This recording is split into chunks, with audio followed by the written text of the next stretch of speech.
could you each please pronounce your names correctly for me? My name is Niamh Coghlan. My name is Sussan Babaie. I think I'm quite easy, Kate McMillan. Lovely. So this is my first of 20 scheduled panel discussions. This particular one's topic is going to be about sexism. So I will open it up a little bit, but basically the first thing I want to start off with is just like a little bit of a personal definition for you about how sexism in the arts world could be defined, or some experiences that you've had of that about that circumstance. Nobody's raising their hands. Oh, sorry, we're going to do that. Okay, you go, Niamh. Sorry about that. Sexism in the art world. I would define it in many ways, I suppose. I think it's a different experience for everyone based on their circumstances, particularly insofar as whether you are an artist or not, because I think they're probably in many ways the most affected by sexism. Speaking as someone who works in a private commercial gallery, I don't think that my experience has been anywhere as difficult as female artists working in the art world. Certainly there are obstacles in my way insofar as being female and working in sales. There's a certain degree of age discrimination, sexism, that sort of thing. But I think, sexism everywhere. It's facing battles of progression, of being taken seriously, of being judged beyond your sort of outer appearance. And you do see it across the board, and it continues to be sort of quite a superficial industry in many ways in that sense. And it's something that I wish would change, but unfortunately it hasn't. I mean, it's an industry based on aesthetics. And so in many ways that won't change, I suppose. But little by little, drip by drip, I think that especially during the pandemic, it's become less of a focus. And I hope that that continues. Sexism is discrimination in all of its different forms. And I think that artists as mothers, as I'm sure Kate will kind of be able to expand on a lot more, they have faced the biggest obstacles because there's so little infrastructure and support for them. They are effectively forced to choose between one or t'other. Kate, would you like to follow that since she brought up mothering? Sure. So I guess, as Niamh suggested, I think sexism interfaces with the experience of being a female artist in lots of different ways and different points in one's career. So I think, certainly younger artists might experience sexism to do with, how they look and kind of unwanted sexual, advances and so on. And certainly that's my experience, but also in the research that I do looking into other artists. And then I think, as Niamh pointed out, I think when artists are in their 30s and perhaps they're choosing to become parents, that really, that's that kind of the parting of ways between men and women, because, the burden of childcare more often than not falls to women. And I think there are a whole bunch of assumptions about the artist as genius, as this sort of singular person in the studio, unencumbered by the domesticities of life. We really see the way that that's at odds with the experience of female artists who've chosen to become parents. And then I think certainly that really affects the trajectory of an artist's career forever onwards. And certainly we see that in auction records, we see that in sales, we see that in the representation of artists in commercial galleries, we see it in museum collections. And so you're not just necessarily talking about sexism as it relates to a personal experience, but you're talking about this kind of weight of those historical choices and decisions and the invisibility of women through the archive that women carry with them like a heavy sack around their shoulders today. So, the National Gallery here in London, tiny percentage of female artists in their collection. So any changes that happen now really just are a drop in the ocean compared with the weight of that history that we're bringing with us. Yeah, just following on both Niamh and Kate's points. First, to think of sexism as one of those diseases like nationalism, like racism, like, patriotism in misplaced. Those, in other words, this is part of a larger issue remaining unresolved in terms of our social relationships. And oftentimes it's closely intertwined with economic disparities and racism all coming together, actually. I can only speak from my own personal experience and observations to say that sexism means different things to different people depending on what is their sort of point of reference, their cultural point of reference.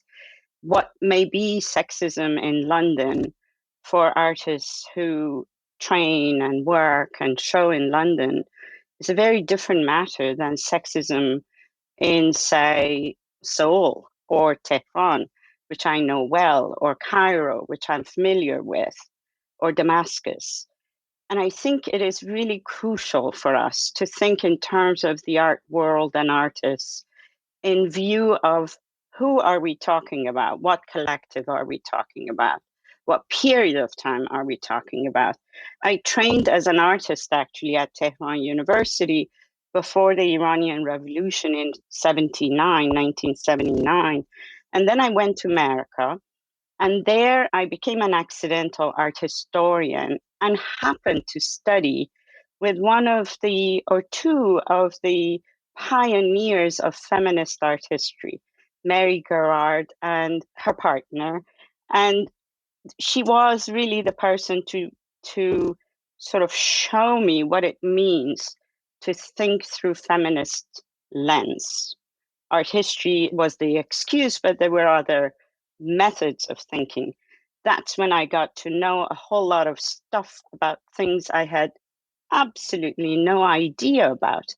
And that sort of accident of encountering lives of artists at the time, people like Judy Chicago starting to show that dinner party, artists and art historians pushing into the establishment of universities, galleries, museums at the time. This is in the 80s now.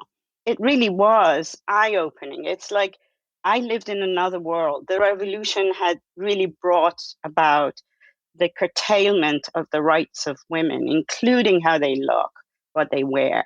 It includes artists, obviously, and very severely affects them.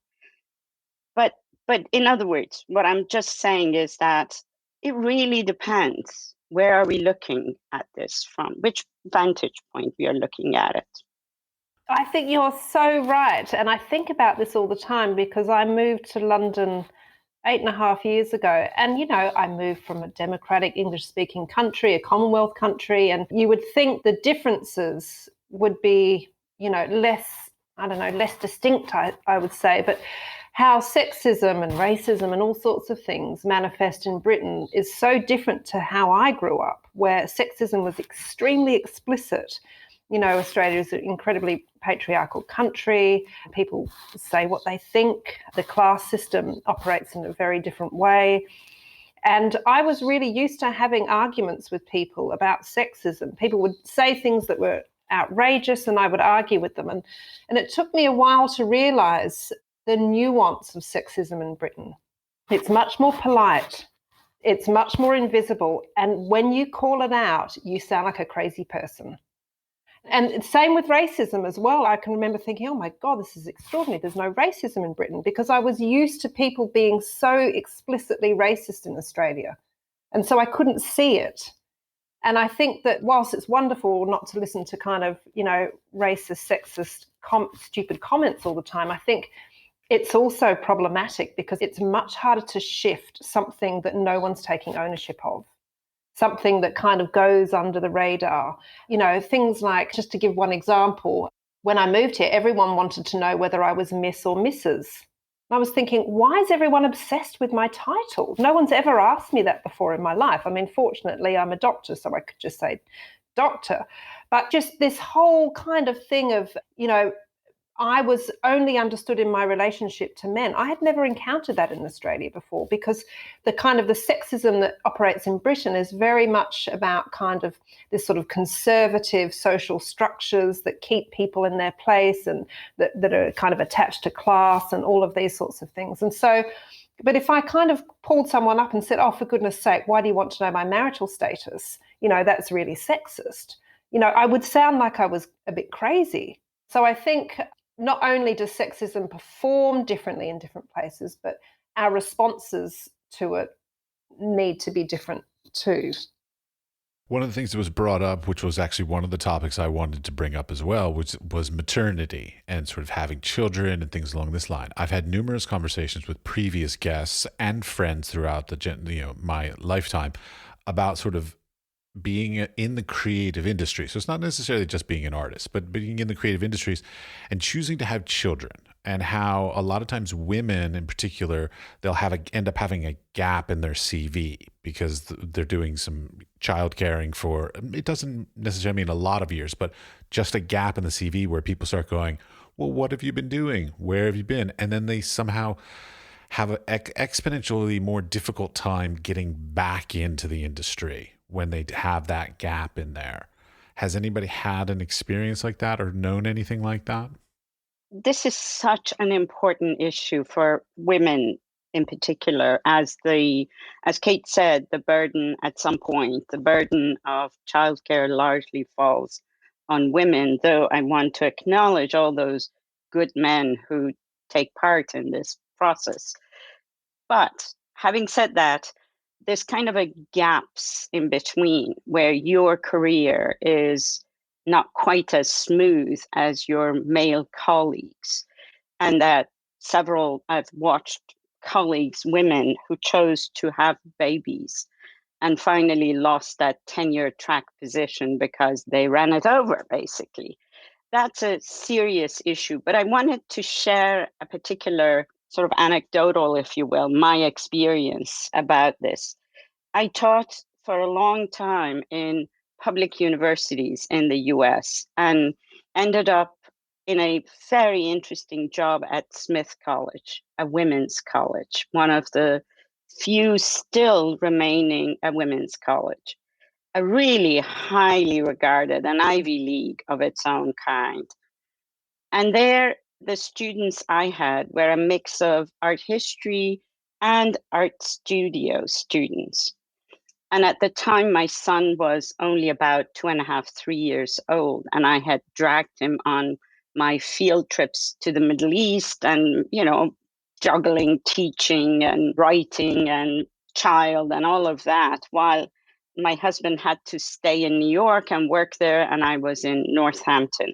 The thing I wanted to share was the fact that students, both artist students, those in training to be artists, and the art history students, pointedly spoke about the fact that they thought to have teachers who have young children and do things beyond just sitting at home and raising the children. There's nothing wrong about that. But to do that juggling act, gave them a model, actually. They see themselves potentially one day having families and raising their little kids while also remaining a painter, a sculptor, or a teacher somewhere, or researcher. I think that sort of my teachers, women teachers, who really I admire because I owe them everything, actually, were all childless. A generation before me, if they were rising in ranks, they were childless, essentially, while the male teachers all had kids. That's unfair. And these younger generations really do need and did need to see potential other ways, if you will.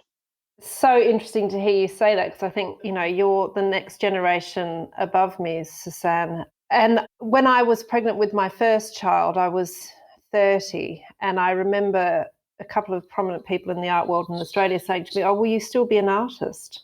And I was so shocked. Looking back on it, it's ridiculous that I was shocked. Now I know how it all works. But I think then I just kind of thought that I could have it all. I thought maybe things would be disrupted a little bit for a year or so. And it dawned on me, oh my goodness, people are seeing me completely differently. And at the same time, my partner, who's also an artist, had a solo show and it was a sellout.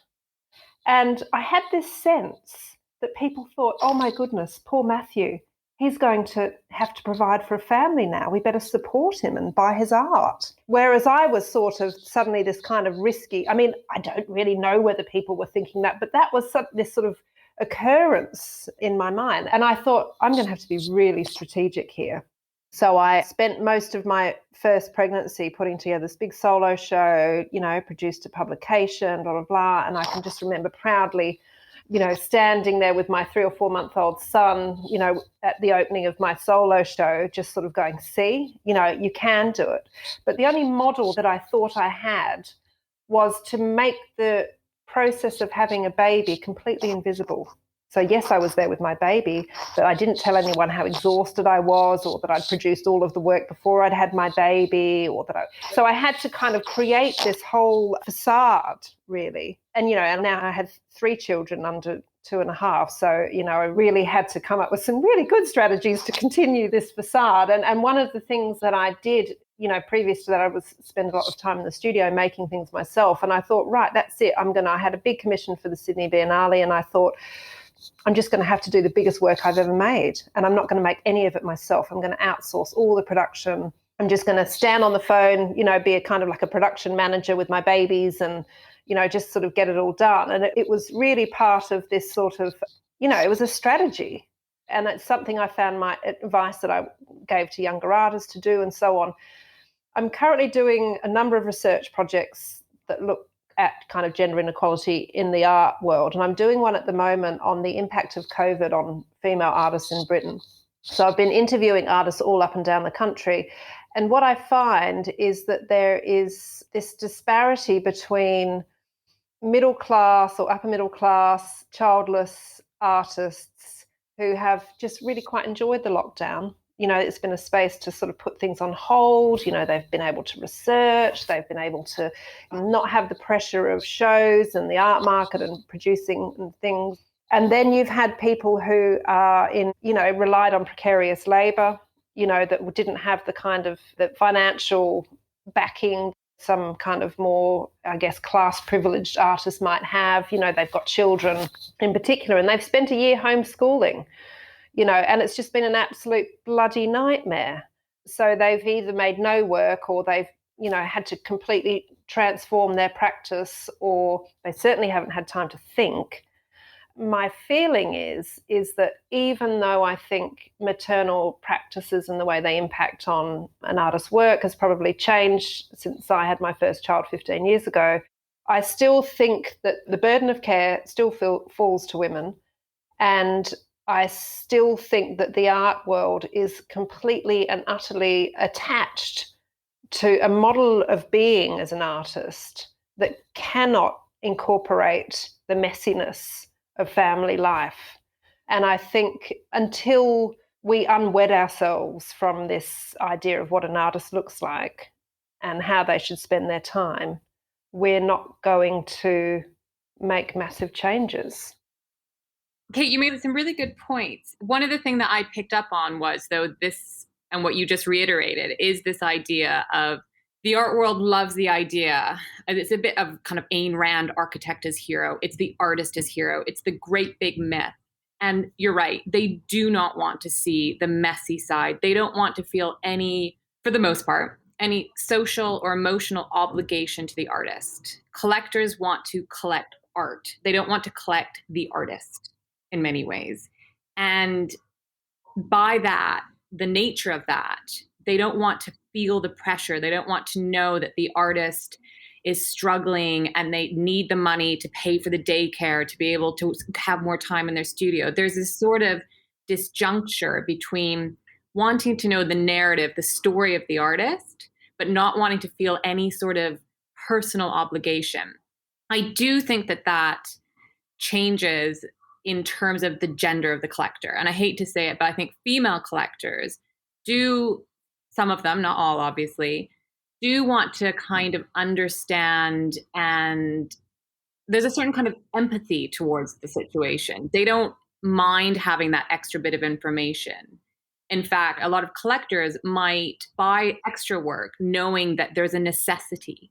And I don't think that male collectors necessarily have that same sense of empathy and obligation to the artist in terms of support. And, I think maybe if they thought of it in a more sort of traditional art patronage sense, looking back at Medici family, the way that kind of functioned, I think in a way we almost need to revert back to that more traditional model of looking at the relationship between the collector and the artist themselves. Because if you believe in the artwork, you have to believe in the artist. And so you necessarily need to understand what support is required of them. And I think that if we can put more emphasis on that way of collecting, I think that there's elements of change that can be enabled in that sense. And, you know, as Kate knows, we did this 100% Women program 2 years ago. And part of the conversations we were having was about what's the point of having these conversations over and over again? Because the only thing that's going to make change happen is if people start buying work by women. And until it gets to that point, and until it gets to a real sort of focus on the person as well as the art, I don't see the potential for significant change to happen, really. I actually have a friend who is a female art collector. I should clarify that. She's a collector of art. So she's not collecting female artists, but she's a, and I was there one day when a young artist came to her and said, "Oh, you know, would you like to buy another piece from me?" So she'd already bought some pieces, and he said, "Oh, my wife is pregnant and we need some extra money right now." And she, as the collector, felt some obligation to support them and actually ended up buying a couple pieces just to be able to do just what you're expressing. I think Niamh just opened a very interesting point about the role of patronage and the role of collectors. That's the economy, essentially, that makes art go around. And I think the role of galleries should not be forgotten. We have at least a major representation here. And it's interesting that you have to specialize in showing female artists to stand out in a way. In other words, galleries don't feel ordinarily, or museums don't feel ordinarily, that they owe women something to make up for the lost time, lost economy, you know, whatever the case may be. But that kind of specialization around women and women artists and art produced by women, the very fact that you have to identify the gender, and that itself is now very complicated too, whether it's a single gender identity to be considered for the production of the arts. And indeed, for men who see themselves discriminated against, in other words, there is a form of reverse discrimination as well to be considered, not to, beat our chests for them, but given history. But that is an issue. The American school system favored boys for the longest time, and then they changed their methods and started favoring girls. The pendulum swung the opposite way, and boys were falling behind. Seriously, criminality rises amongst young boys, school-age boys, partly because they cut out breaks or they introduced subject areas that they couldn't hold boys' attention, and so on. My point about this is there is some responsibility on the part of, I think, not just individuals, collectors, galleries, but perhaps institutions, the larger institutions, to step in. This requires all those taxpayer-supported institutions to create exceptional efforts or bring forth exceptional efforts to foreground women artists. In the end, merit, presumably, and competition is the way it goes. But it's not a level field for competition, and that recognition of that is already a step forward. But I'm just seriously not quite sure if this does not require sort of education at the bottom level rather than, activism sort of at the level of galleries and showing and artists and patronage and so forth. So in a way, it seems to me that a lot of investment should go into teaching young kids about men and women or equality or balanced views towards gender in general. Totally sympathetic with what you're saying, of course. It's really interesting that you say that, Sussan, because actually between 60 and 70% of art school graduates are women. And that's been the case for a very, very long time. And actually, I've just started this year's Freelands Foundation, which is an annual report that looks at representation of female artists across Britain. And so we map changes across those things over years. So I think this will be the 6th year of data that we're collecting. And even at GCSE level, art and design subjects are chosen predominantly by women. So there is a devaluing of creative work by boys. There is a cultural mismatch. And it's very interesting to think about how that translates, because actually 10 years after graduating from art school, those statistics completely reverse when you look at the commercial gallery sector. So you have 30%, certainly in London, but also elsewhere, certainly in the US. You have about 30%, not even quite, about 28% of artists represented in commercial galleries are women. And most of the bigger galleries, it's a lot less than that. So what research shows is the lucrative the gallery, the more business that they're doing, the less female artists they're likely to support. So I think you're right, but I don't know that it's necessarily an educational thing, because I think we're doing really well in attracting female, human beings to the sector. We're just not very good at hanging on to them. And so there's something that happens that I'm not so sure about. Could I just follow up? I totally understand your point, and you're absolutely right. This is true in many other fields as well. For instance, in the humanities and in a field like what I'm active in, majority of, for instance, PhDs are women, but majority of professorial positions aren't held by women. This is true across the Western democracies. And it's really puzzling to think that still in Germany, for instance, the system of Vater, sort of professor, the patriarchal system continues to dominate academia in general. I totally agree with you on that. It's not that we don't attract enough women into higher education. I think it lies in what you said earlier, which is at the GCSE level, for instance, being in arts and design is not quite the same in valuation as being in math and geometry. And I think it goes further back into younger groups, in fact. And that's something about the younger ages of education that needs radical transformations. That's how I see it, at least. That boys would consider going into art school, into creative industries, just as grand as being engineers or doctors. We just haven't gotten that yet.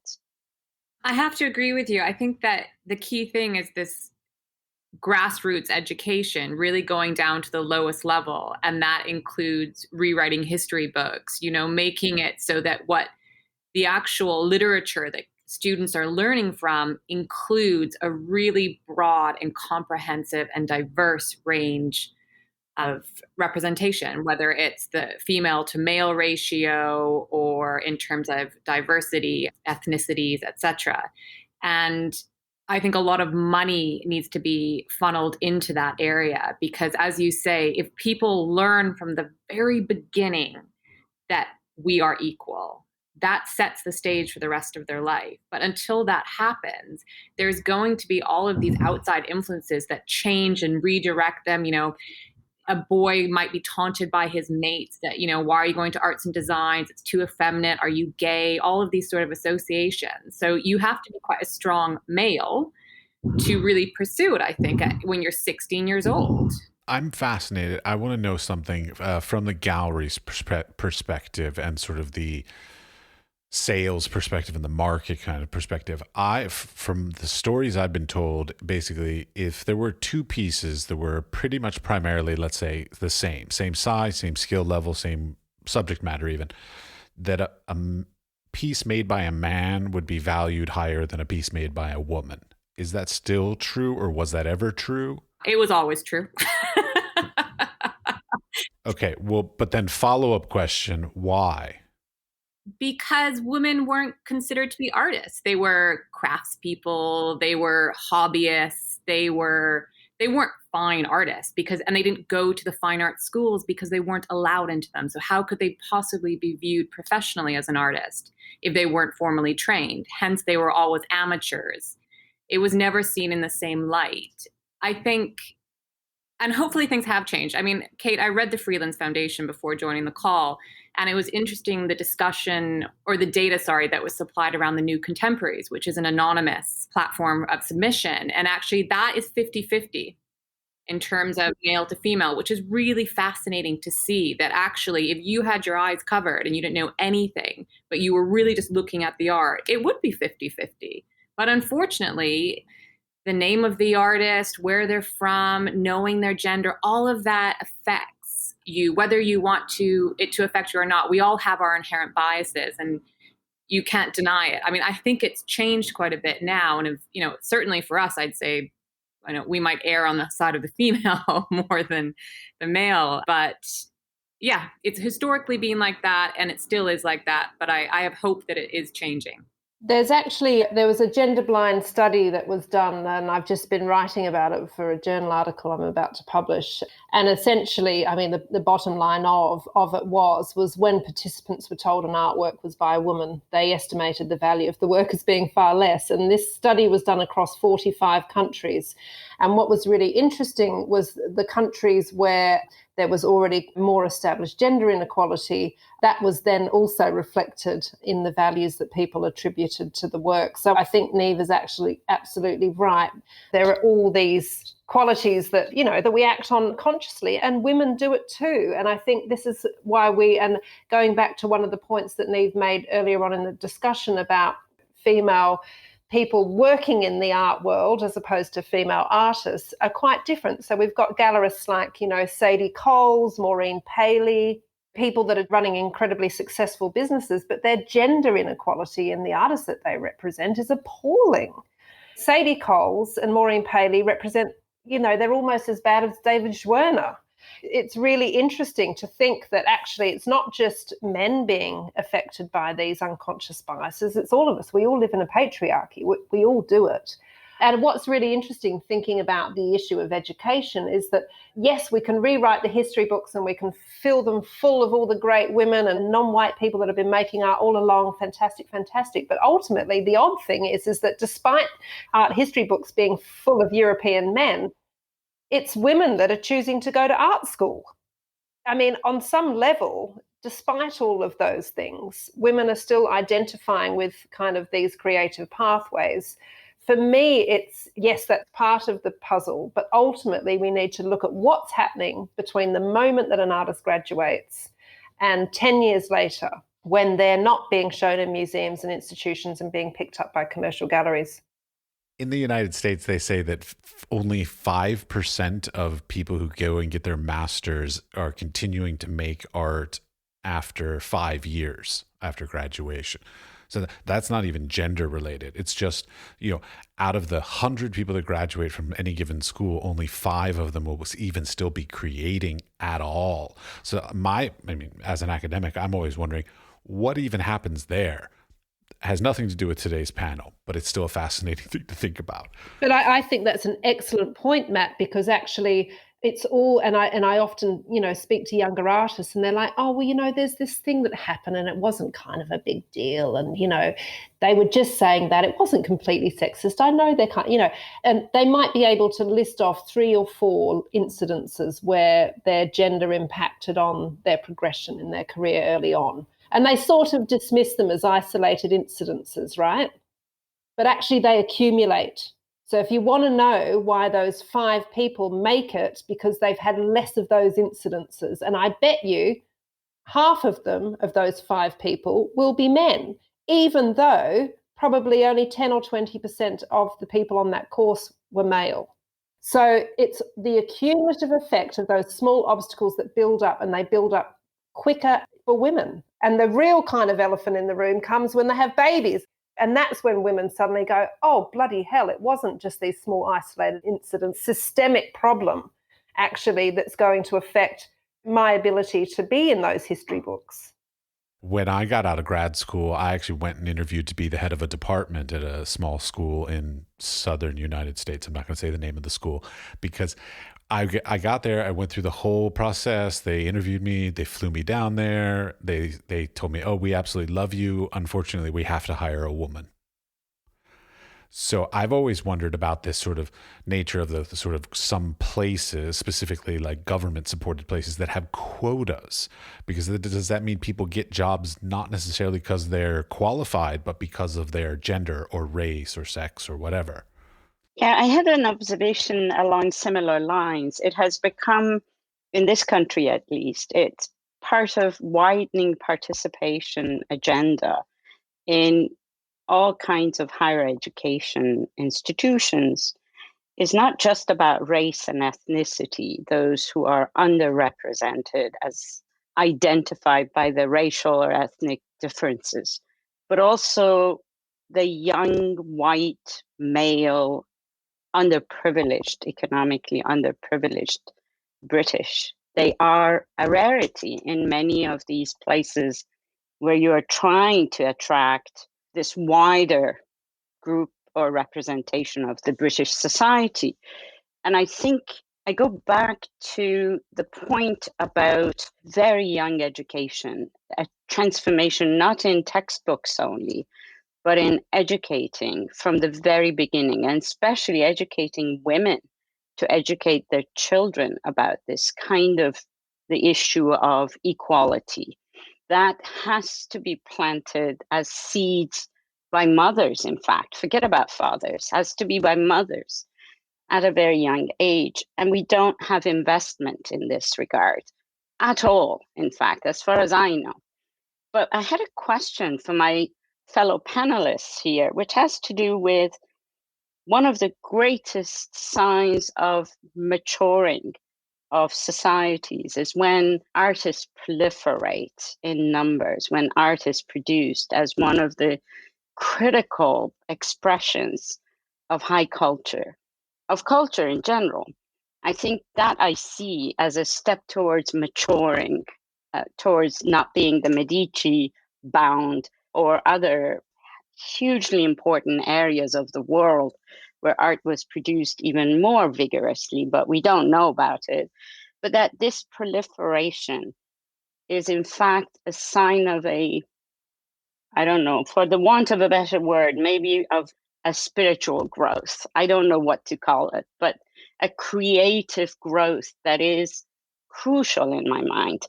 I don't think we have ever had in history of mankind, ever, anything comparable to the sort of number of people who follow artistic, creative paths in life. I don't have the statistics, but I stand by this regardless, as observations that we all perhaps, well, I'll hear from you if that's incorrect.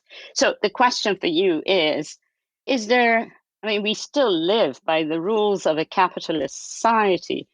Is market saturation one of the reasons for us to think that the decisions are made more in terms of, is this commodity going to gain value or not? And in that case, the safe choices of the past continue to inspire now, and one hopes that it stops at some point. So it's interconnectedness of the market economy, artistic production, gender, sexuality, race, all of these come into play. So wonder what you think, Niamh and Kate, and maybe Matt. I'll just quickly comment because I'm sure Niamh can talk a little bit more eloquently about the market than I can. But I certainly think the capitalist economy that we find ourselves in at the moment kind of renders all forms of valuable work meaningless and invisible, whether that's creative work, whether that's domestic work, whether that's work in our communities. All of the invisible labor that happens is being squeezed out. You know, my partner and I have to both work full time, even though we have 3 children, because that is what it costs to live in London. Now, my parents' generation, that wasn't true. You didn't need 2 incomes to bring a family up. You could be an artist and you could work part-time. You could live in a city like London and get by on part-time work. That is no longer possible. So I think that until we have a more equal society that is not requiring people to kind of participate in a market economy to the extent that it currently does, we are going to see creative work becoming more and more invisible and impossible, except for a very few privileged people who, because of their inherited wealth or privilege or class, they're able to have more time. And I think without time, we have less diverse stories and we have less creative work and we have more pressure on the invisible labour, such as mothering, such as community work. And I think that you're absolutely right, Sussan, to say that it is a sign of civilization declining. In terms, to go back to the first question quickly, in terms of the idea of market saturation of artists, I think there is a high number of artists producing work and there's not necessarily enough collectors to soak it up. And I mean collectors, take away the 1% that just collect the blue chip work, that are doing it for investment. I think we need to really cultivate a younger group of collectors. You know, there's so much money out there and they're collecting fashion primarily, you know, sneakers, clothes, and that's wonderful because that is art. Let's not deny it. But in terms of an understanding of art and an appreciation of the relationship between collector and artist, I don't think a lot of younger people really understand it. And if they want to understand it, they find it quite daunting. It's a really elitist world that we operate in. And to walk into a gallery as some 30-year-old that happens to make six figures and works in banking, and you want to try and start collecting art, who do you talk to? The receptionist? The receptionist isn't going to be able to kind of guide you through that process. The salesperson probably is going to get up off their ass and come up and talk to you because they don't know who you are. You know, there's a real sort of disjuncture in that sense. And I think art fairs are helpful in that regard in terms of allowing it to become more of a commercial sales process, and that enables younger collectors to participate. But I think a lot of this is rooted in class and elitism, not just in terms of the market itself, in terms of buying the artwork, but as well as in the industry itself and the way that it develops. I did my master's in London at Sotheby's Institute, and I remember, this was probably 17 years ago. At the end of it, they had kind of career conversations. And so I met with the head of HR at Sotheby's here in London. And the first question he asked me, and I remember it so vividly, was, who are you? Who is your family? Who do you know? And I was quite taken back. And I said, sorry. He said, where are you from? And I'm from a tiny little town called Peachland in Canada. So I said that. And he's like, well, who are your family? I was like, well, you know, my mom's an artist. My dad's a doctor. We're kind of nobodies, you know? And he said, I'm really sorry. And I'm going to be brutally honest with you. And, you know, now in this politically correct world, he would never have said this to me. But at the time he did. He said, you're never going to get a job at an auction house in London or New York or any major city. You don't have any connections to bring to the table. So walk away, go into the private market, commercial galleries. You'll get a job. You'll do well. But if you think that you're going to ever make it in an auction house, you're kidding yourself. And you know what? I was so glad that he said that to me, because I walked away and I was like, okay, that's fine. I won't work in an auction house. I will look at working at a private gallery. And that's been my career. And I've been very lucky and successful within it. But if that still exists, and it does, and I hate to say it, you need to start looking at people's credentials, not just the relationships and who their parents are. I mean, it's ridiculous, quite frankly. But that sort of classism and elitism exists. And it's another huge problem, as you say, Kate, you know, in terms of people having financial support to enable their careers to go further, to enable them to have support, to have studios, all of that. There's just so many different kind of layers to the struggles that artists have. And it's difficult to kind of pinpoint it on one thing, because it's not one thing. As you say, it's all these multiple small little things that affect and alter the course of someone's practice and career ultimately. To clarify one thing, Kate thought that I think civilization is in decline. Quite the contrary. I think the proliferation of artists is a sign of a new world. And it's this creative world really, maybe we are drowning in it, but it's a good thing, actually. Quite the contrary. Of course, I don't mean to say that we are not in dire circumstances. For one thing, the disparities on multiple levels and issues we started with, like racism, sexism, economic disparity, nationalism, all of these are diseases of our age too. But I do see it actually not as a declining moment, but as a transformation moment, maybe a threshold, if you will. And I think this world that is the world of creative people and people around them, this kind of a community, this wave, is extraordinary. And to me, that is a sign of good things to come, or a progress, if you will, or maturing. I just wonder, though, Sussan, whether that is what is happening now. Certainly, when I left art school, there was that. I spent 10 years working with artist-run spaces, working part-time, doing a bit of teaching, spending the majority of my time in my studio, traveling, doing residencies, doing fantastic things. There was the sense that there was time and resources to do those things. But I think a kid coming out of art school now, particularly in an expensive city like London, is going to not have those wonderful transformative experiences because it's just impossible. So I think, and I feel like that's all getting squeezed more and more. Every year it gets a little bit harder. Who can live on minimum wage in London? Artists are moving out of London in flocks, okay, even reasonably successful artists, because you cannot sustain yourself financially in a city like this. And that is what is sad. And I think that that's not just happening here. I think that's happening all over the world. And I think it's really, really sad. All right. Based on the idea about opportunity, something that sort of I thought about prior to this conversation was there are many opportunities these days, and I should clarify, like these are reasonably new kind of things that are things like a gallery that focuses on women artists or a grant that is focusing on giving to, it could be any sort of sub organization within the arts. So LGBTQ or whatever else it is. I keep wondering whether or not these kinds of things, like a residency, an all women only residency, are these beneficial or are these detrimental? The reason why I ask is because on the one hand, they're great. They give opportunities possibly to groups that might not have some of these opportunities available to them. But on the other hand, it also then segregates them in some way and makes it so they're basically sort of only being compared to their little group and not to the entire industry or the market or whatever you want to phrase it as, the art world.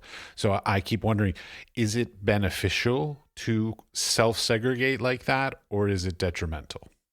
It's a really fascinating thing to ask, and it's something that I personally have always struggled with. I remember I went to a talk at the Net a couple of years ago that was on female photojournalists, and a woman went up and she basically said that very thing. I think this is ridiculous that we're standing here in a room full of women.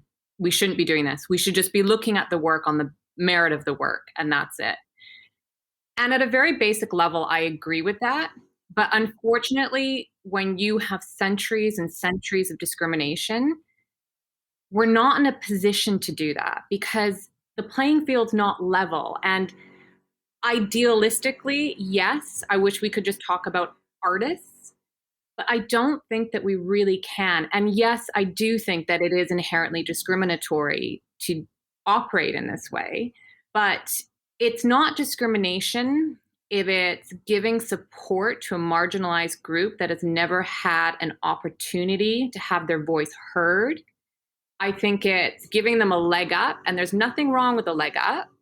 It shouldn't be so hard line, but unfortunately, I think we need, another couple decades of this to sort of allow it to be equal, because there is so much inherent discrimination and sexism within the world, and it's because what we were talking about before, because it's these small little biases, because you don't even know what they are, as Kate was saying, coming to the UK, it's not obvious. And if it's not obvious, how do you really fix it? So yes, I think there's a problem with it, but unfortunately, I don't really see any other way to kind of get us up to the same level playing field. Yeah, I have to agree with Niamh. I think, this issue of quotas it comes up all the time in my research, actually. And Francis Morris recently, when they opened the new Tate Modern extension, made a commitment to having 50-50 female artists in the artist rooms. And, this seems really obvious, a really obvious way to kind of mitigate some of these kind of male biases, particularly in a collection that's old enough to have those historic biases that Niamh is talking about.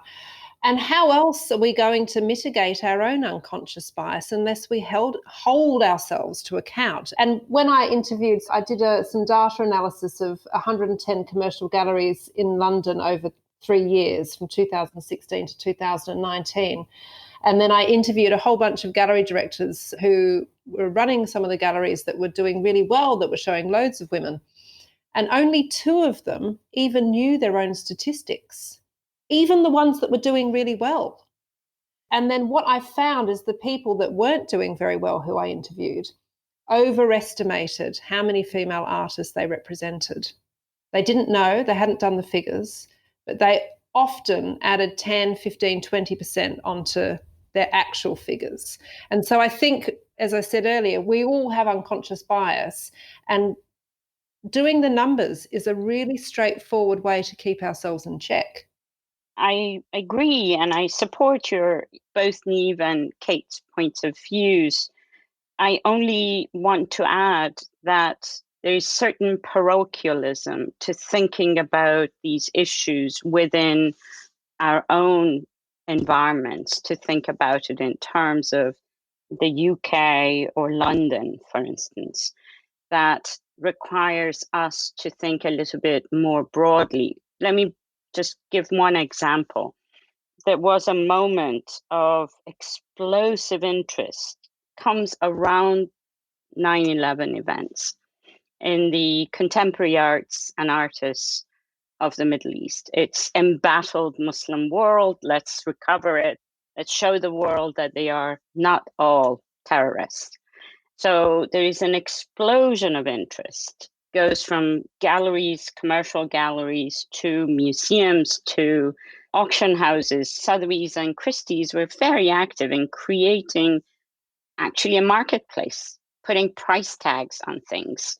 In Dubai, this was shocking to see that you could fetch $1 million for a work of a totally unknown Iranian artist where nobody knew anything about them.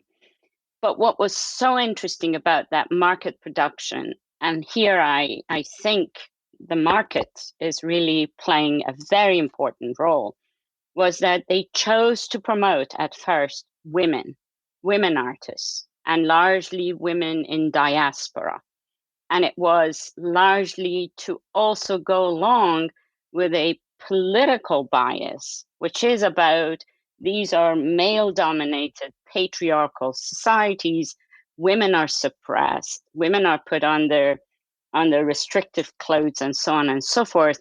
And the women artists are speaking against that. It's a form of neo-Orientalism, if you will. It's a very exploitative point of view, but it was broadly exercised by people who are otherwise perfectly normal in their thinking.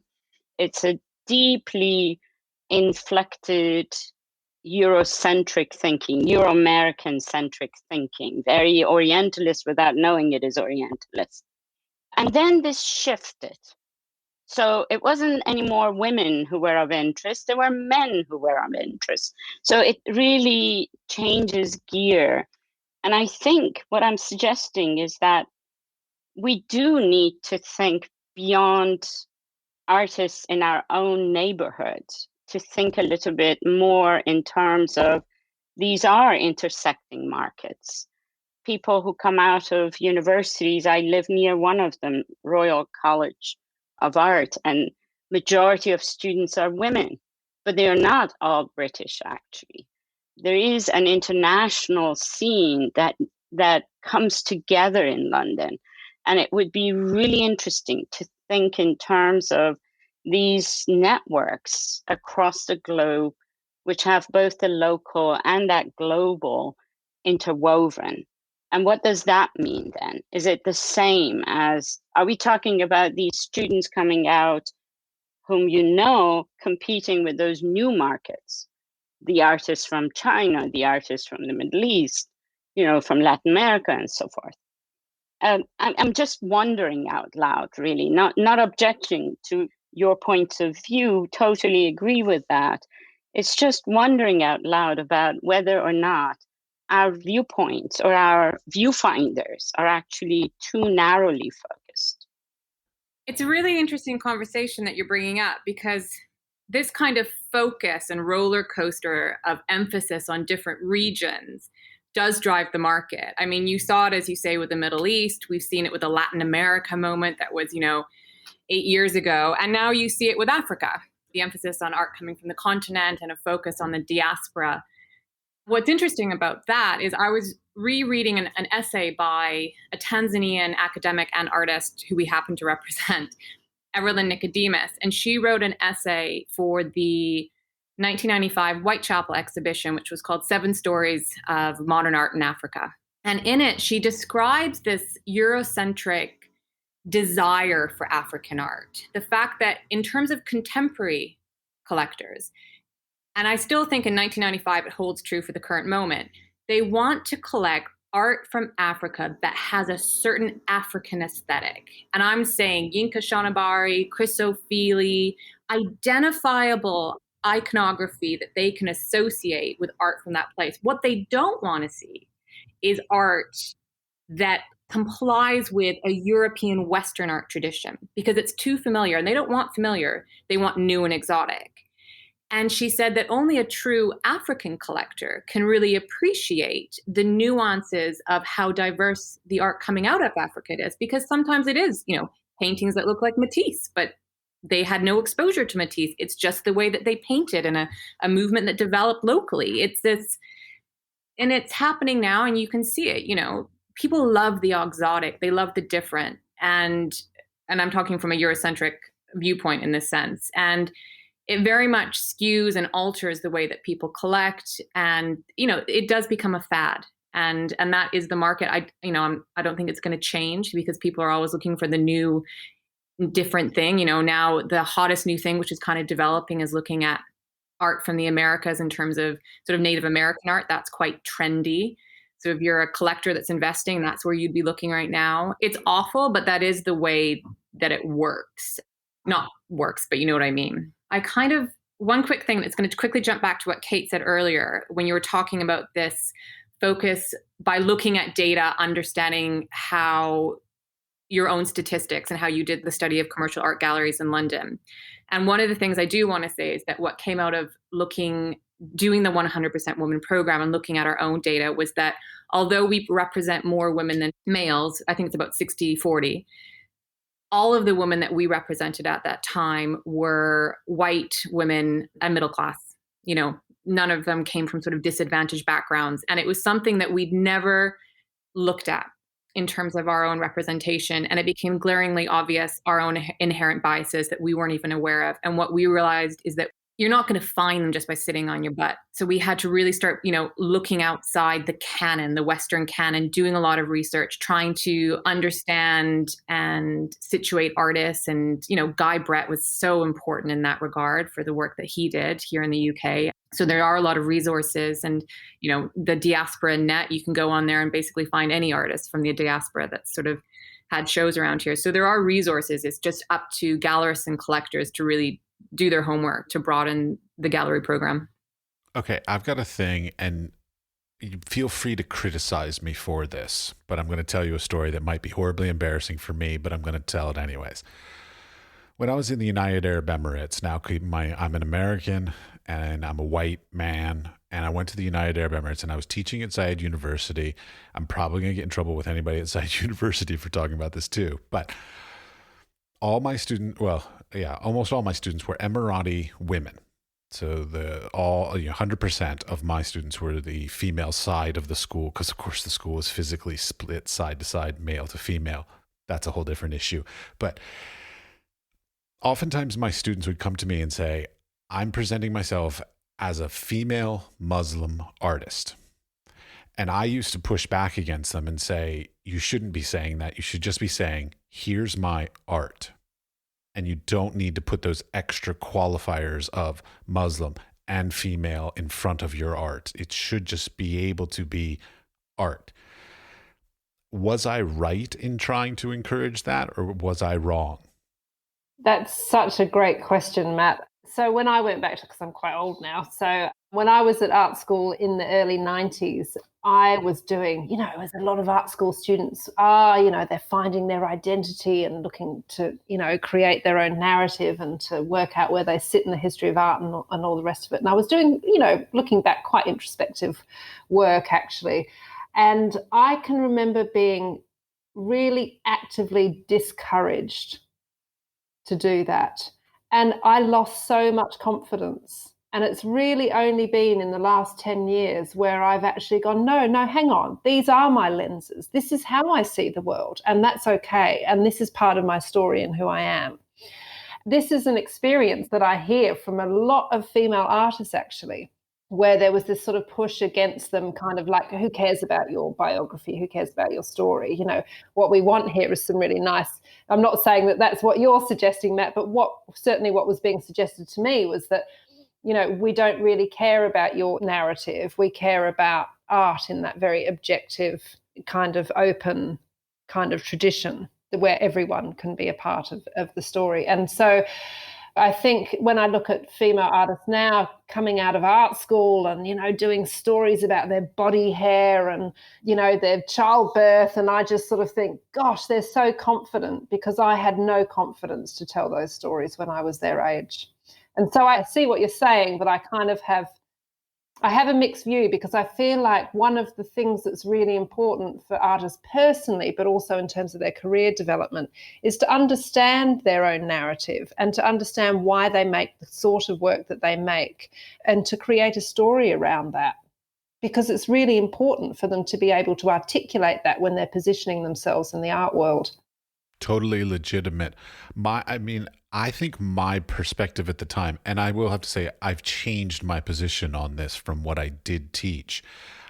I was trying to encourage them to not self-segregate themselves. So segregate into their Muslim art. And so therefore they're only being compared to Muslim artists. And they're even sub-segregating even more into only women Muslim artists and only being compared to those. So my intention was with that, which I believe I went through poorly, was to try to say, don't self-segregate into a smaller niche group, but try to put yourself into the larger market and sort of compare yourself to the entire arts industry instead of only these niche segregates.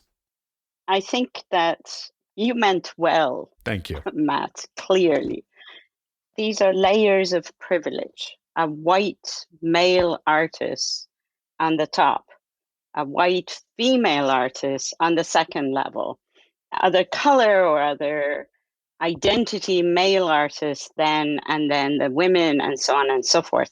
So going back to what Niamh said also, and I have written about this as well, to be actually marketable and part of the fad, whatever these waves are, whenever that happens, that identity marker is valuable. So for the artists who don't want to be considered either male or female or, Arab or Iranian or whatever, but want to be part of the global art market, that is not yet there. We don't look at them that way. And they sell because somebody identified, as Niamh said, some marker of their distinctive identity, ethnic identity, religious identity, whatever that may be.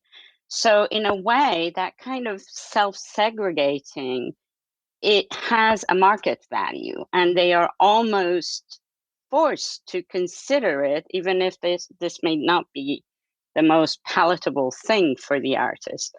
On another level of it, why not? What's wrong with her to be a female Muslim artist? You see what I'm saying? It's, we don't put those pressures on Christians and Jews. Why should we put it on Muslims and Hindus and whatever else there is. I find this really one of the challenges, major challenges for the contemporary world in the West. And it needs to be, and the Anglophone world is particularly at the forefront of thinking about these issues. And it needs to be probed deeply and really unpacked and self-critically looked at, it seems to me. I mean, they're all really good points. I mean, I think ultimately, Matt, you were wrong. Fair enough. And not just because she was female and Muslim, whether it was a white male. You know, the personal narrative of the artist is so important because their art is them. And I think when you try and separate that, the art loses its value and loses its meaning. So I think the personal narrative is so important. I don't think you should put too much emphasis on it necessarily because you don't want it to be a segregation. But at the same time, a lot of these artists wouldn't be producing the work that they're making if it wasn't because of their personal circumstances. Whether it's a white male, you know, using Bob Law as an example, a white male minimalist British artist, his personal story as an outsider, as a carpenter, you know, working for Donald Judd, all of these things, they inform his story and they inform his art. And if you don't know his biography, his art's going to look quite meaningless, if I'm totally honest. It's part of a wider story, and you really can't deny it. I take the criticism. That's fine. That's why this is called The Wise Fool. I have made many mistakes and errors in my career, even in academia. One of the other things that I wonder about when it comes to sexism, of course, because we have a representative here who is from the Middle East, is also the cultural differences. I, of course, was raised in Washington, D.C. in the United States. I've lived in the Middle East. I now live in Europe, and I find very different cultural touchstones for sexism. I don't really want to share too many of my experiences with sexism, especially in the Middle East, because I feel like I'm going to get in trouble or stick my foot in my mouth. But have any of you all seen, other than Kate with your Australia to London shift, any sort of cultural differences in it, specifically in the arts? Did I phrase that question poorly? I think it's a trap. It's really hard to deal with something as broad as cultural differences with regards to sexism and the arts and artists and so forth. It's interesting to think that we also need to think in terms of these different historical moments, just as both Niamh and Kate talked about, say, the 70s or the 80s or the 90s and so forth in the UK, and even more pointedly about London. Everywhere has these sort of ebbs and flows. It depends on the point of view of the person who encounters it. It's the difficulty in generalizing, and that's where we have always fallen into traps. The generalization about the Middle East or the Muslim world. What you experienced in UAE is very different from what you would have experienced had you lived in Tehran or in Damascus, for instance. And I think that sort of opening up to these different experiences at different moments and perspectives of individuals is really significant. I think when we started, my first point was about my personal experience. And I think both Kate and Niamh talked about artists and their personal experiences, how their identity is determined as such. So if you have been raised in a multi-confessional environment in the Middle East, that's a different matter than if you have been raised in a very traditional, let's say, Muslim household. And I think those are true with everyone, right? You have those experiences yourselves as to what is your family upbringing like. And as artists are very wonderfully capable of encapsulating so many of these nuances. I'm not an artist anymore, but I lived with them, I worked with them, and I still closely work with artists. I'm one of those art historians who learns from contemporary artists for the sake of early modern history of art, actually. That's where I get my lessons from artists who practice now, to look back at history through their eyes, actually. And I don't have to only look at an Iranian to know what Iranian history is about.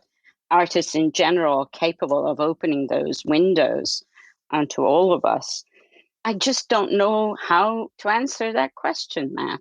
Let me try and clarify. It was a long-winded way of saying I don't know. Yeah, no, let me try and clarify. The reason, okay, I'm married to a Czech woman and I come from America. Now, in America, like, parents in America often are very much like, you can do anything. Like, that's a big catchphrase in America. Their children can do anything. You can do anything.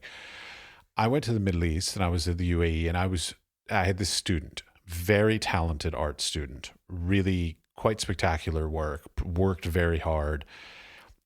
And when she went to graduate, she told me, she said, I thank you for your education. It was great. I'll never do anything with this because my family won't allow me to. But I enjoyed it. And I was so depressed by that.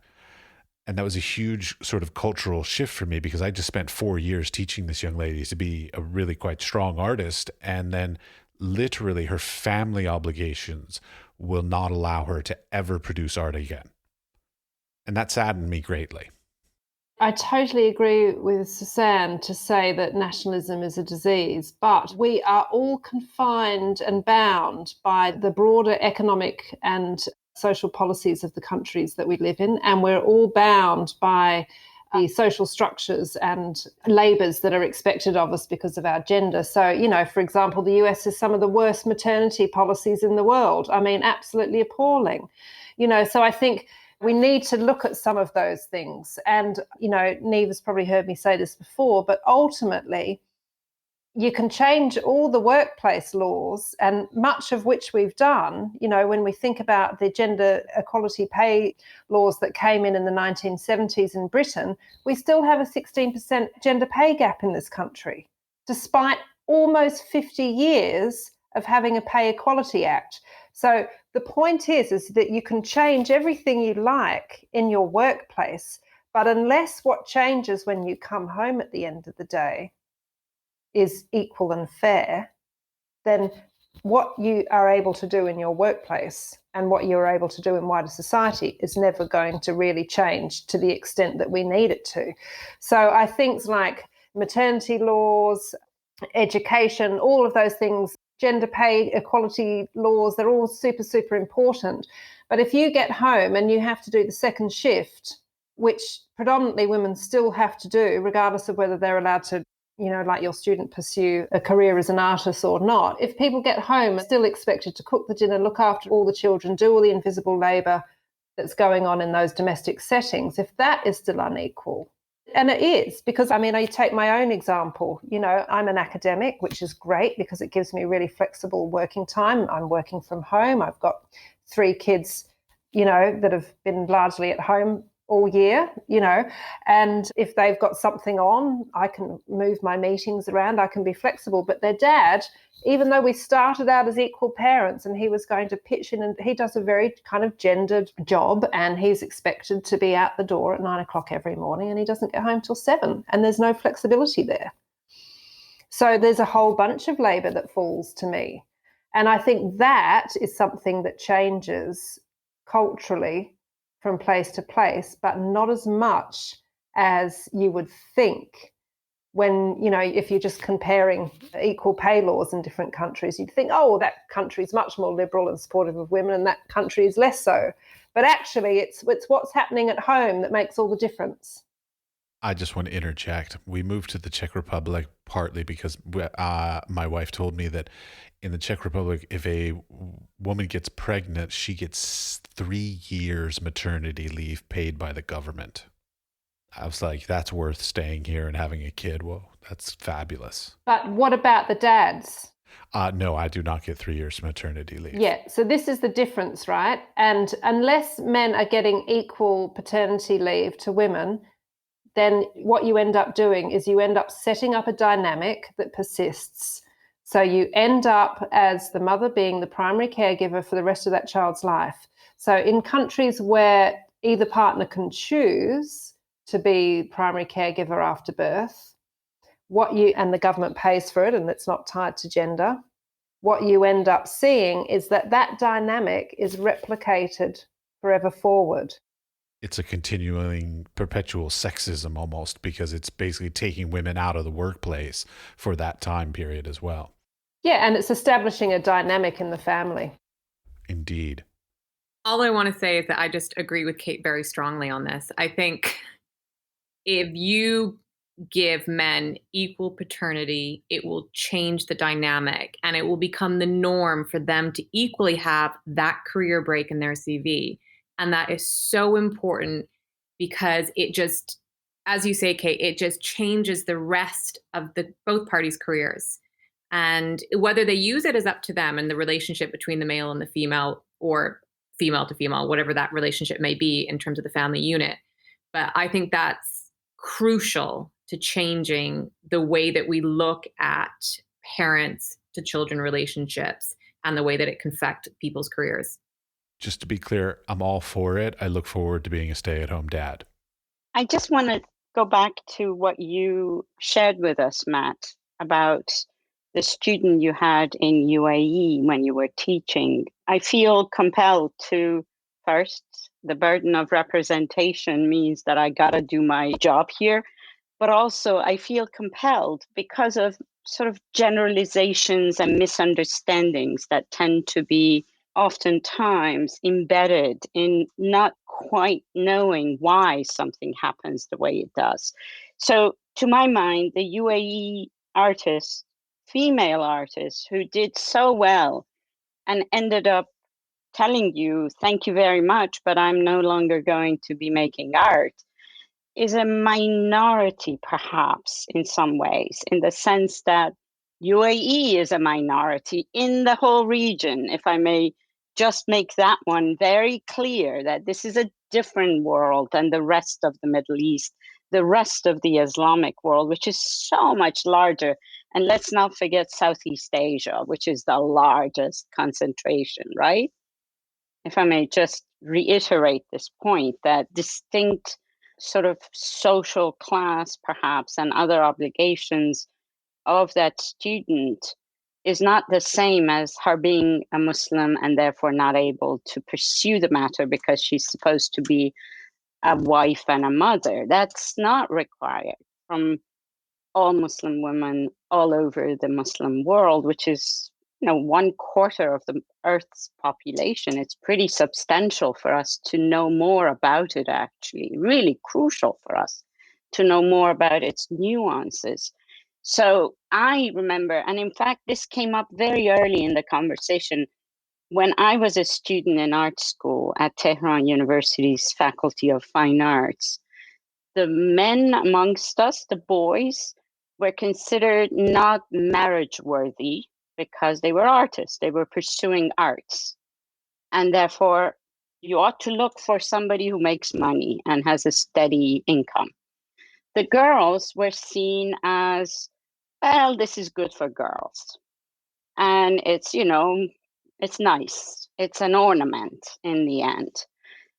But that wasn't for everyone. And in fact, female teachers whom we really looked up to were pretty serious. I remember one of them locking up, speaking of what do you do with your young children where you want to work? She used to lock them up. They were really rambunctious little kids, lock them up in her little Citroën in the parking lot of the university or faculty, and us basically play with them from behind the windows of the car and keep them busy when she was teaching.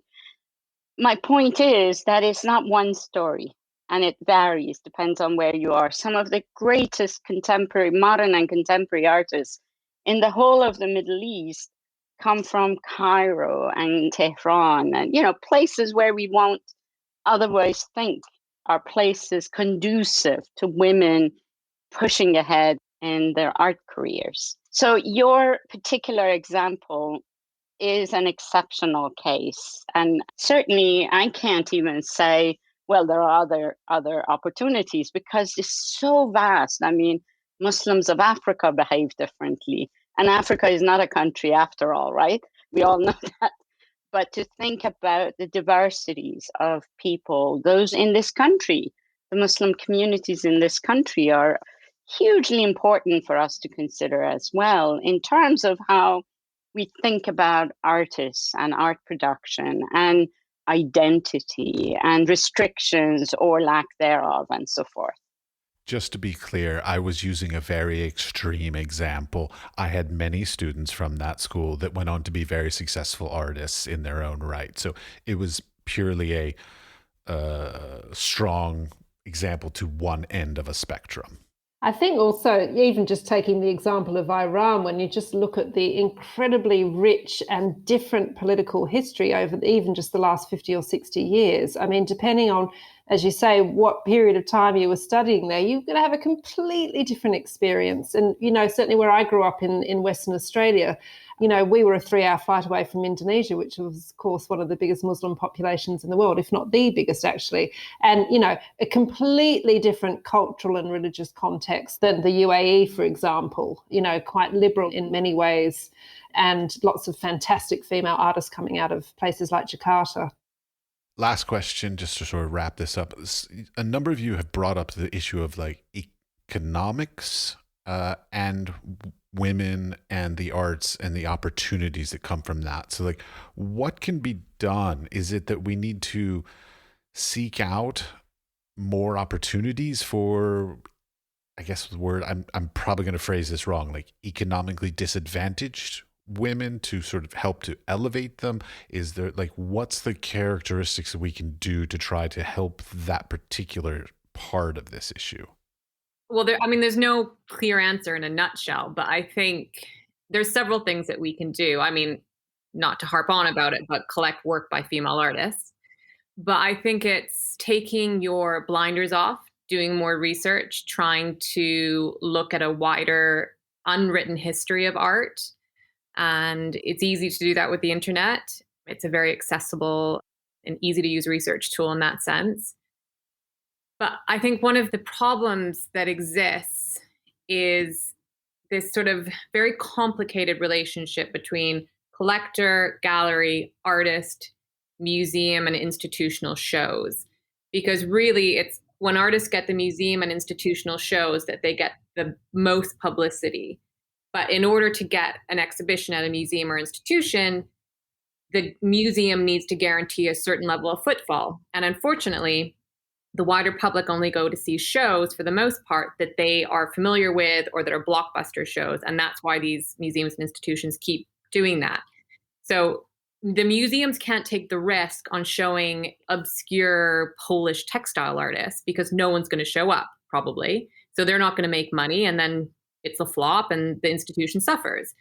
But then how do you get the artist to have the show? And that's only through collectors buying the work, building a market, doing all that kind of the small, slow steps. But there's got to be not an easier way. And I think this is where the Kunstvereins and the Kunsthallen come into play, because they tend to do more experimental work. And here in London, the Barbican is a great example of an institution that does shows that aren't necessarily blockbusters. And that's because the Barbican's not reliant on the funding from the tickets. They have City of London financing, which enables them to take more risks. So it's a very complicated structure that exists. And I think it's navigating that and maybe thinking of different ways to fund institutions and museums to enable them to do the shows that will then give artists a lower sort of economic or just not very well-known artists a step up, as it were. I totally agree with what Niamh's saying, but if we go back a step before that institutional space, and I should also add that, interestingly, the Sonia Delaunay show at Tate Modern, which, you know, Francis Morris, you know, was told it was going to be a flop and no one was going to come, blah, blah, blah. It had record numbers, right? Because actually most of the people that visit Tate are women and they love seeing their histories on the wall. You know, I think we also need to look at the data on some of these things, because I think certainly in recent years, there is a shift in people's appetite for looking at these alternate histories. But I'd just like to say that one of the really alarming things that we see, not just here in the UK, but probably in particular in the US, is that, and I've done quite a bit of research on this, is the relationship between commercial galleries and institutions. And certainly what we see in the US, where there's almost no public funding. There's certainly not an Arts Council England or so on, where they're relying on philanthropy, donations, support. Often that's coming from commercial galleries. So where we see commercial galleries not representing many female artists, we see those sorts of statistics, those bad representation statistics, being replicated in institutions and then becoming replicated in collections, right? So this is really, really problematic if we actually think that just something simple like having good arts funding infrastructure actually makes a big difference to these sorts of things. And then if we actually turn back on commercial galleries themselves and thinking, Richard Saltoun Gallery is an anomaly in that it represents so many women from many generations and is looking back in history, but also supporting emerging contemporary artists as well. But as we know, that is not the case for most galleries. We need to think, how can they support female artists and what would best practice look like, right? So one of the things that a gallery in London that I interviewed was doing for their female artists of childbearing age was providing childcare costs so that the artist could stay in the studio making work. And it's very simple. Childcare actually doesn't, in terms of like the cost of a commercial gallery, a childcare cost is tiny. I mean, it's tiny. You're looking at £100 a day. You paid for a couple of days a week in an artist studio for 6 months. It's really nothing, to make sure that that artist gets that show finished and up on the walls and it's a sellout. So when you think about what a lot of commercial galleries do support, they might pay for the production of the work, they might pay for the storage of the work, they might pay for freight of it, insurance, all of the costs that a lot of those big commercial galleries are paying for already. Why is providing a short-term period of childcare such a big deal? So that is just a really simple thing. I also think that artists applying for funding should be able to apply for childcare costs. And I think that the DCMS and Arts Council England and other, around the world, other funding bodies should be looking very, very seriously about the practices of the institutions that they're giving money to, in terms of not just their representation of who's on their walls, but also how are they supporting and commissioning artists and what are the kind of labour frameworks that they're using to ensure that artists are supported properly and that there's not gender inequality being replicated in those commissioning processes. Niamh, you brought up an interesting point that actually gives me a question, which is that relationship of the artist to the gallery to the institution, all this. Is there some sort of thing that, like, for female artists, it takes longer to find success in their career? So like where, let's say, a theoretical male artist could leave school and be in a good gallery within 10 years, that it might take 15 or 20 years for a female artist. Is that an issue? I'm not sure on the statistics for that, to be honest. I think the careers are so different. I mean, what I can comment on is the fact that a lot of the artists that we represent, who tend to be of an older generation, they're only getting their recognition now, and it's only been in the last 10 years. And that's because, back to what we were talking about before, sort of trends in the market, and there's been a trend to look at feminist art in general and to refocus on that. And so we happen to be a gallery that has a lot of female artists, so we've ridden the wave, for lack of a better phrase. One thing I do want to quickly say, because as we were talking, it came to my mind, and I'm looking at our list of artists. And of our list of artists, say there's 20 females, only 2 of them have children. And that including artist estates as well. And I've never actually analyzed that. So once we get off the one, I'm actually going to look at it specifically, because Kate, I think you'd probably be most interested in this data. But for a gallery that represents 60% women, to think that a very small percentage actually have kids is the writing's on the wall. I wonder, Niamh, you said they are older artists. If that's the generation of artists, female artists, who really had to stay childless in order to promote their career, to stay on track, actually. And I wonder if there is a difference between younger generation of artists. The ones I know, the younger artists I know, majority of them do juggle to raise a family as well. So it would be very interesting to learn if this is a generational issue, as I know it is in the academic context. For instance, let's say in humanities, this is partly a generational issue as well. And I was just wondered if indeed, because the conversation turned around this issue of who is responsible to assist artists, women artists in particular, to meet those demands that otherwise won't happen. And you brought up the US case, where in recent years, the public fundings have been cut so dramatically that you really are relying on the charity of museums and mostly private money, be it galleries or donors and so forth. That in contrast to that, the British system does provide the kinds of models, perhaps, where the government money, taxpayer money, essentially, which is without those kinds of pressures of it has to make money back again.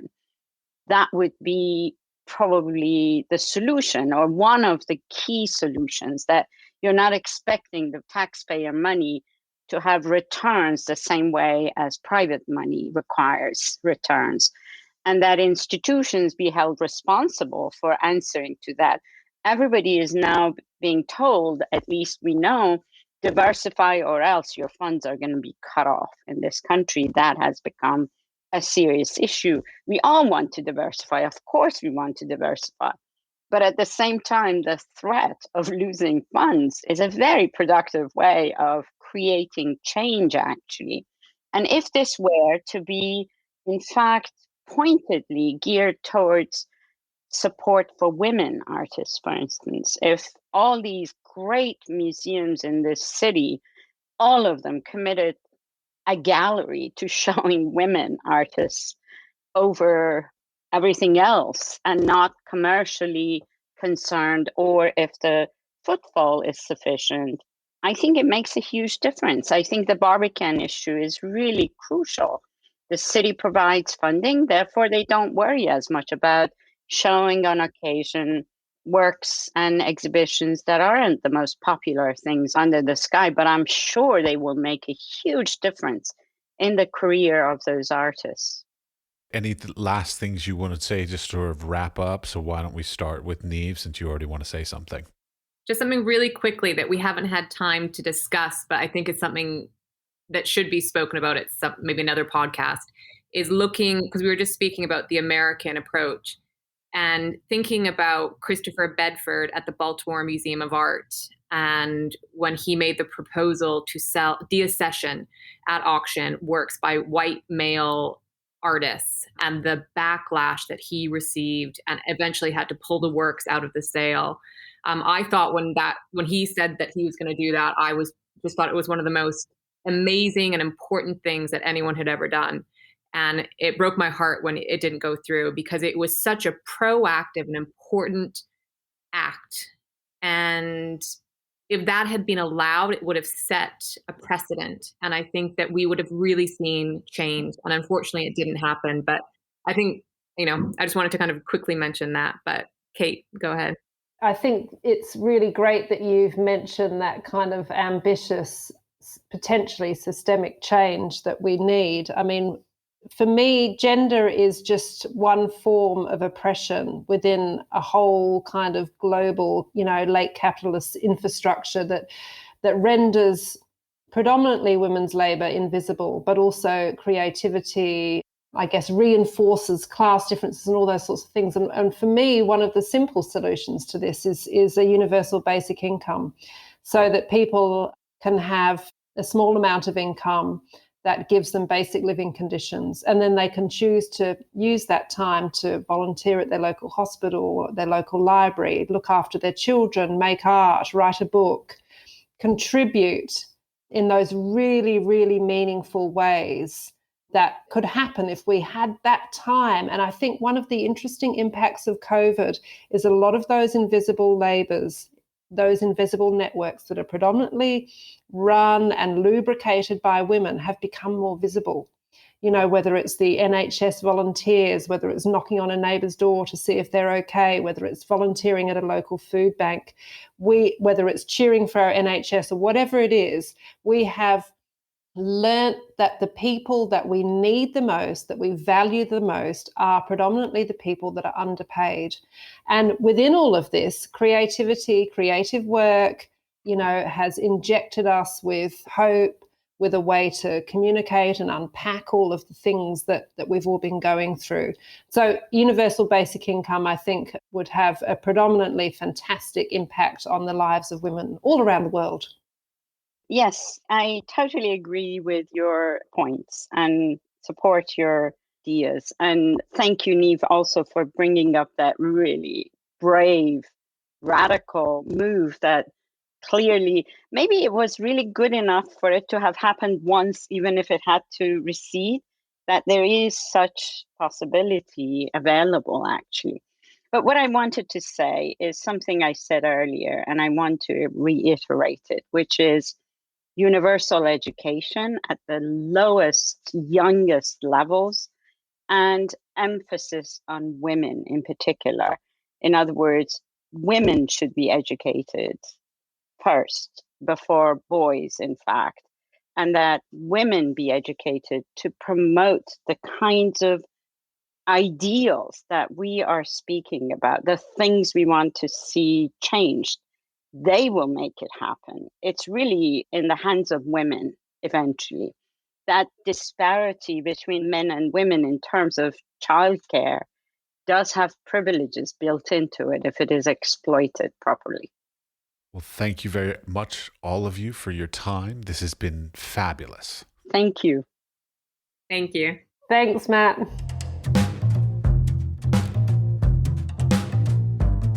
Thank you for listening to the entire episode.